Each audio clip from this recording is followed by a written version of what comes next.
bertemu lagi untuk puji Tuhan. Kita bertemu lagi dalam kasih. Hai, Siopenyu, selamat pagi semuanya. Kita bertemu lagi dalam sekolah minggu GMI Gloria. Kita dipertemukan hanya karena ada anugerah Tuhan semata.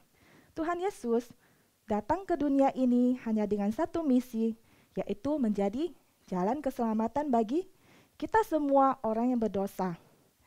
Tuhan Yesus rela mati, disalibkan, turun dalam kerajaan maut.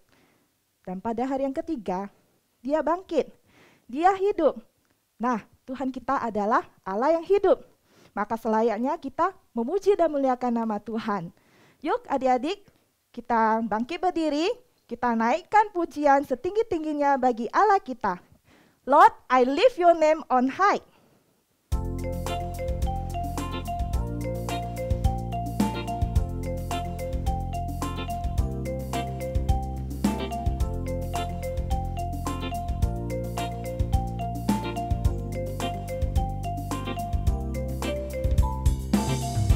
Lord, I lift your name on high.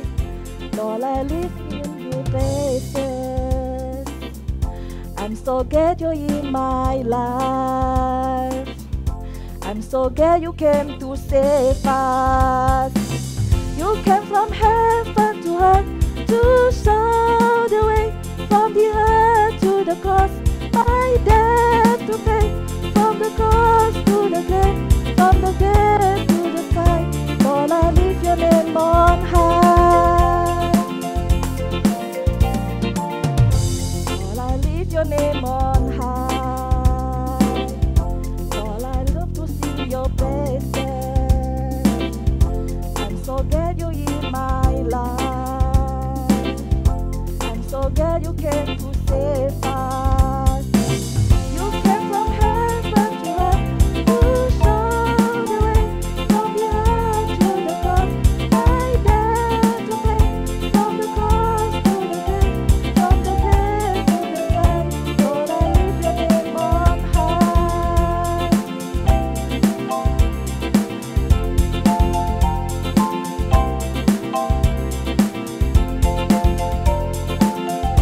Lord, I lift your name on high.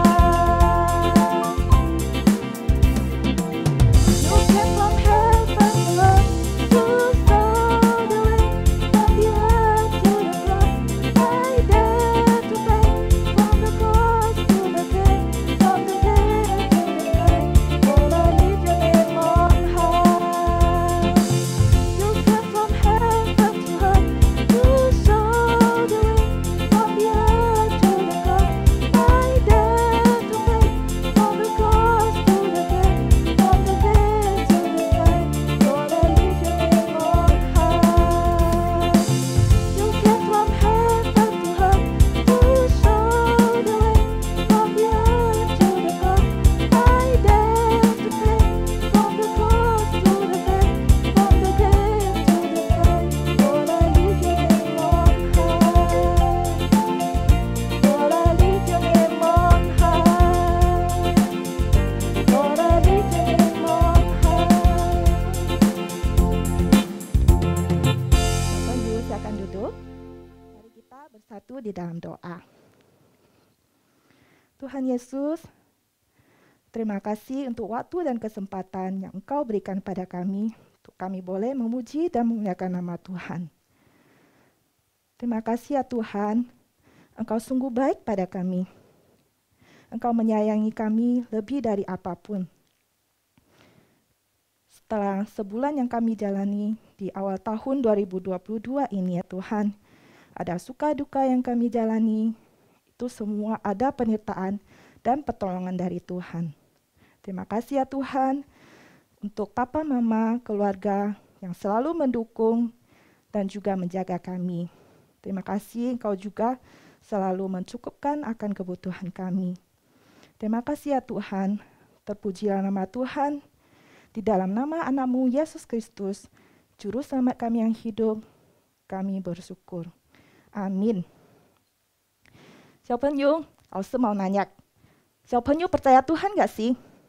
Nah, percaya itu apakah dengan di mulut saja kita bilang percaya Tuhan, menerima Tuhan sebagai juru selamat kita? Bukan hanya itu, siapa kita harus tunjukkan dengan ketaatan kita, tindakan kita dalam menjalankan firman Tuhan. Nah, lagu berikut ini akan menuntun kita, menunjukkan kepada kita apa itu ketaatan, obediensi. Yuk, siapa mari kita berdiri, kita angkat pujian ini sebagai janji kita kepada Tuhan.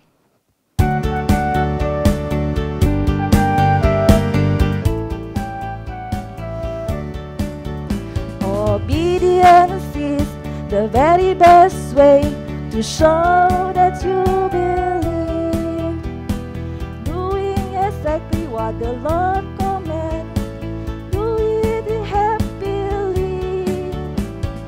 Action is the key, do it immediately. Joy you will receive. Obedience is the very best way to show that you believe. O-B-E-D-I-E-N-C-E.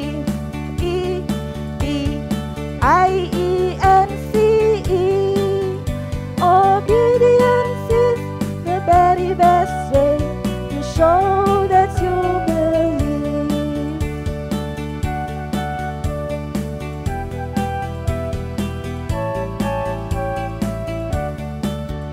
We want to live pure, we want to live clean, we want to do our best, sweetly submitting to authority, living to God the rest, walking in the light, keeping our attitude right on the narrow way. For if we believe the word we receive, we always will obey. O-B-E-D-I-E-N-C-E.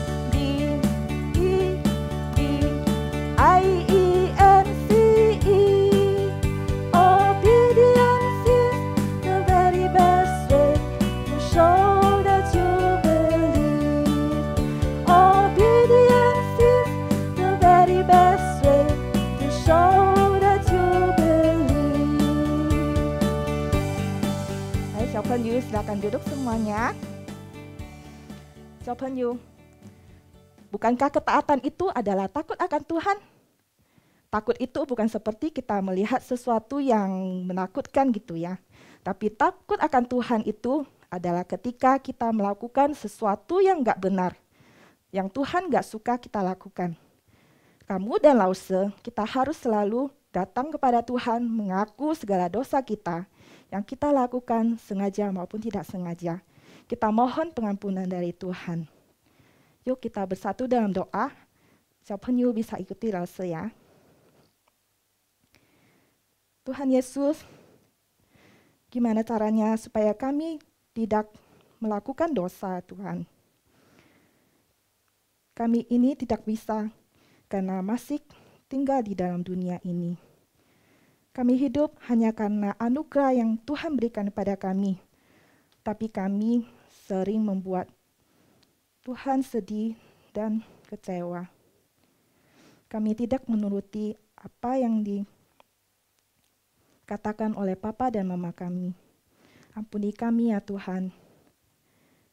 Kami lebih banyak bersungut-sungut daripada tersenyum. Ampuni kami ya Tuhan. Kami lebih banyak bermain daripada belajar dan membaca Alkitab. Ampuni kami ya Tuhan. Tuhan, kami mau taat pada Tuhan, tetapi sulit bagi kami untuk menjaga mulut, hati, dan pikiran kami menjauhi dosa. Tuhan, bantulah kami. Kami percaya Tuhan akan bersama dengan kami untuk melawan segala godaan dan akan menggandeng tangan kami kembali ke jalan-Mu ya Tuhan. Terima kasih Tuhan untuk semua pengampunan yang Engkau berikan kepada kami. Kami bersungguh-sungguh akan janji kami kepada Tuhan untuk selalu taat akan firman Tuhan. Di dalam nama anak-Mu Yesus Kristus, Juru Selamat kami yang hidup, kami berseru. Amin. Siapa penyu, sukacita itu datang ketika kita ada damai sejahtera. Salah satu cara mendapatkan sukacita itu adalah dengan percaya dan taat kepada Tuhan. 心靠顺服，这位并无别路。若要得主离喜乐，唯有心靠顺服。Mari penyu, kita berjalan bersama Tuhan di dalam terangnya. Sehingga tidak ada kekhawatiran, tidak ada keraguan, dan tidak ada ketakutan selama kita percaya dan taat kepada Tuhan. Penyu, saat ini kita akan memberikan persembahan yang terbaik bagi Tuhan sebagai ucapan syukur kita kepadanya. Penyu bisa minta papa mama, koko cie dalam membantu penyu untuk memberikan persembahan dengan scan barcode yang ada di layar. 来，我们一起唱吧，心靠顺服。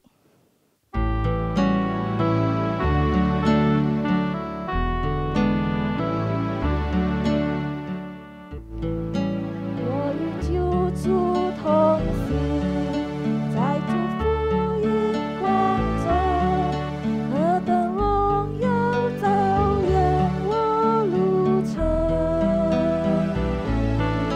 我要听主命令，主必与我同行，心靠顺服着主必同行。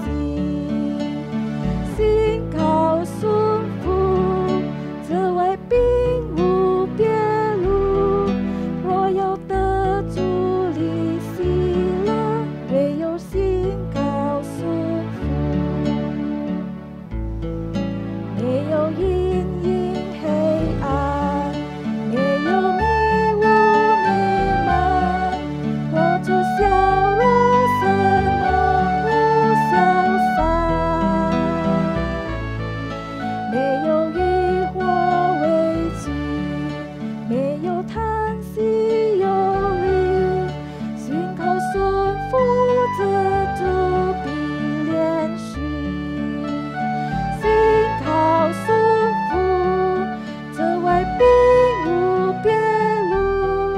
若要得主离喜乐，唯有心靠顺服。Penyu, mari kita menyerahkan persembahan kita. Persembahan ini ke rumah Tuhan. Mari kita bersatu di dalam doa. Tuhan Yesus, kami mau menyerahkan persembahan mie ini ke rumah Tuhan. Kiranya Tuhan menerima hati kami yang memberi dengan sukacita. Untuk teman-teman yang belum dapat memberi pada saat ini ya Bapa, kiranya Tuhan juga mencukupkan mereka. Di dalam nama anak-Mu Yesus Kristus, kami berdoa dan mengucap syukur. Amin. Oke, penyu, saat ini kita akan mendengarkan suara Tuhan melalui cerita firman Tuhan yang akan dibawakan oleh Lenny Lause. Ya, halo penyu, apa kabar? Ya, Lause harap semuanya tentu dalam keadaan baik-baik, sehat-sehat, dan pasti ada sukacita. Ya, sekarang Lause mau tanya penyu ya. Ini ada yang tahu nggak gambar apa ini? Ya, ini adalah lambang iblis. Siapa sih iblis? Benar, iblis itu adalah penggoda manusia yang suka membawa manusia jatuh ke dalam dosa. Penyu, di Alkitab ada juga ya cerita orang-orang yang dicobai sama iblis. Salah satunya adalah Yesus. Ya, sebelum kita mendengarkan ya, kita berdoa dulu ya. Tuhan, terima kasih pada pagi hari ini kami dapat mengikuti ibadah sekolah minggu. Sekarang kami mau belajar firman Tuhan. Tuhan, pimpinlah kami dan sertai kami. Dalam nama Tuhan Yesus kami berdoa. Amin. Ya, penyu, sekarang kita buka Alkitab kita, Matius 4 ayat 1 sampai 11.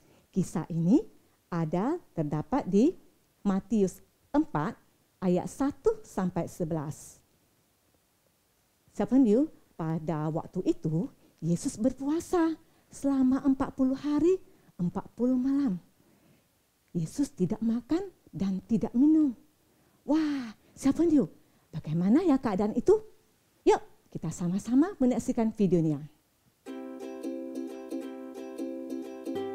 Adik-adik, kalian masih ingat kan peristiwa ketika Yesus dibaptis? Nah, sesudah Yesus dibaptis di Sungai Yordan oleh Yohanes Pembaptis, Yesus pergi ke padang gurun.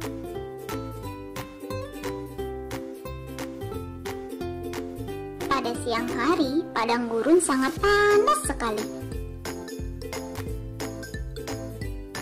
Dan jika malam, dingin sekali. Ketika berada di padang gurun, Yesus berpuasa, tidak makan dan tidak minum selama 40 hari. Wah, lama sekali ya Yesus berpuasa. Dan setelah 40 hari tidak makan dan minum, tentu jadi lapar dan haus. Orang-orang kalau lagi lapar dan haus, pasti deh pengen cepet-cepet dapat makanan dan minuman. Nah, pada saat itulah iblis datang menggoda Tuhan Yesus. Katanya, "Bukankah engkau anak Allah? Saat ini engkau sedang lapar. Maka perintahkanlah batu-batu itu supaya menjadi roti agar dapat dimakan." Tapi Tuhan Yesus tidak mau menuruti permintaan iblis. Dan Yesus berkata, "Ada tertulis, manusia hidup bukan dari roti saja, tetapi dari setiap firman yang keluar dari mulut Allah." Iblis pun kecewa karena tidak bisa menggoda Yesus dengan makanan. Namun iblis tidak menyerah begitu saja. Ia kemudian membawa Yesus ke kota suci dan menempatkannya pada bubungan bait Allah yang tinggi. Lalu iblis itu berkata, "Jika engkau anak Allah, jatuhkanlah dirimu ke bawah. Sebab ada tertulis, mengenai engkau, ia akan memerintahkan malaikat-malaikatnya, dan mereka akan menatang engkau di atas tangannya, supaya kakimu jangan terantuk kepada batu." Tapi Yesus berkata lagi, "Ada pula tertulis, janganlah engkau mencobai Tuhan Allahmu." Wah, adik-adik, sudah 2 kali nih iblis gagal menggoda Tuhan Yesus. Tapi kelihatannya iblis belum menyerah. Iblis pun membawa Yesus ke atas gunung yang sangat tinggi dan memperlihatkan kepada Yesus semua kerajaan dunia dengan kemegahannya. Lalu kata iblis itu, "Semua itu akan kuberikan kepadamu jika engkau sujud menyembah aku." Dan dengan tegas pun Yesus berkata, "Enyahlah iblis, sebab ada tertulis, engkau harus menyembah Tuhan Allahmu, dan hanya kepada Dia sajalah engkau berbakti." Maka sesudah itu iblis pun jadi takut dan akhirnya ia pergi dari hadapan Yesus. Dan datanglah malaikat-malaikat untuk melayani Yesus. Yesus berpuasa dan ia menang melawan godaan si iblis. Ya, Savenyu, dari video yang kita saksikan tadi, kita tahu ya, Yesus bisa menang dari godaan iblis karena Yesus ia menaati dan mengerti firman Tuhan. Makanya Yesus bisa menang terhadap godaan iblis. Savenyu, sama seperti dengan kita ya, kita adalah anak-anak Tuhan. Kita juga bisa seperti Yesus menang terhadap godaan iblis dengan menggunakan firman Tuhan, yaitu Alkitab. Tapi bagaimana ya caranya, Savenyu? Apakah kita taruh Alkitab dekat-dekat dengan kita supaya iblis tidak berani dekat? Atau Savenyu mau tidur, taruh Alkitabnya di samping bantal? Begitu, Savenyu? Oh, tidak ya, Savenyu ya.